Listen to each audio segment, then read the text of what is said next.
Hello bachcho, let's read the question. So the question over here says, assertion, heterozygous recessive progenies are not found in Mendelian inheritance. और इसका reason बता रहे हैं क्योंकि formation of gametes is associated with segregation of alleles.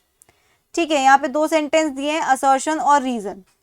तो students इस question में सबसे पहले की कंसेप्ट समझते हैं. की कंसेप्ट ये है कि इन मेंडेलियन जेनेटिक्स, ठीक है, मेंडल के लॉज के अकॉर्डिंग जो हम जेनेटिक्स को सॉल्व करते हैं, जेनेटिक के क्वेश्चंस को सॉल्व करते हैं, उसी को हम कहते हैं Mendelian genetics. In Mendelian genetics only dominant trait is expressed, only dominant trait is expressed in heterozygous condition. किसी भी ट्रेट को हम डोमिनेंट कब बोलते हैं? हम उसे डोमिनेंट तब कहते हैं जब वो हेट्रोजाइगस कंडीशन में भी एक्सप्रेस होता है. ठीक है, इसका मतलब ये है कि रिसेसिव जो अलील होगा, रिसेसिव ट्रेट सिर्फ और सिर्फ होमोजाइगस कंडीशन में ही एक्सप्रेस हो सकता है.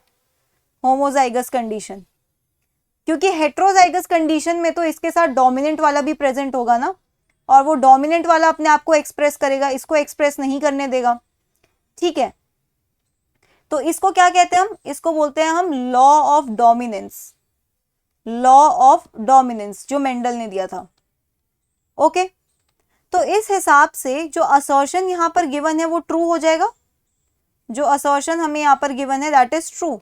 की कंसेप्ट के बेसिस पे देखो ट्रू ही होगा, क्योंकि हेट्रोजाइगस कंडीशन में कभी भी रिसेसिव ट्रेट नहीं दिखेगा, वो सिर्फ होमोजाइगस कंडीशन में दिखेगा. अब रीजन देखो बच्चों, रीजन में क्या लिखा हुआ है? रीजन में लिखा है कि जो गैमीट्स बन रहे हैं उस टाइम पे सेग्रीगेशन हो जाता है अलील्स का. तो ये सेंटेंस भी ट्रू है. किसके according? According to law of segregation. According to law of segregation alleles का सेग्रीगेट होना बहुत जरूरी है गैमीट फॉर्मेशन के टाइम पे. क्यों? क्योंकि gametes have to carry half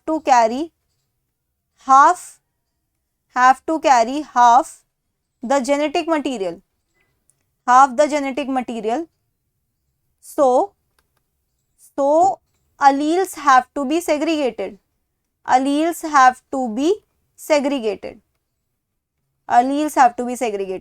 तो ये सेंटेंस ट्रू हो गया. बट आप मुझे बताओ, क्या ये सेंटेंस जो रीजन में दे रखा है, क्या ये सेंटेंस असर्शन के लिए ट्रू होगा? या मतलब असर्शन के लिए सही रीजन होगा? नहीं. असर्शन के लिए सही रीजन तो ये है कि एक ट्रेट जो है वो डोमिनेंट रहता है, अपने आप को एक्सप्रेस करता है और दूसरे को सप्रेस करता है. इसीलिए हेट्रोजाइगस कंडीशन में रिसेसिव ट्रेट नहीं दिखता. और लॉ ऑफ सेग्रीगेशन भी यहाँ पर जो दे रखा है वो ट्रू है, लेकिन ये रीजन जो है वो उसका ट्रू रीजन नहीं है. ठीक है, तो हम यहाँ पे कौन सा ऑप्शन टिक करेंगे? वी विल टिक दैट कि यहाँ पर both A and B are true. Option B, that both A and are true, but R is not the correct explanation. R is not the correct explanation for A. ठीक है? So that's it for the question. I hope you understood it well. Best of luck.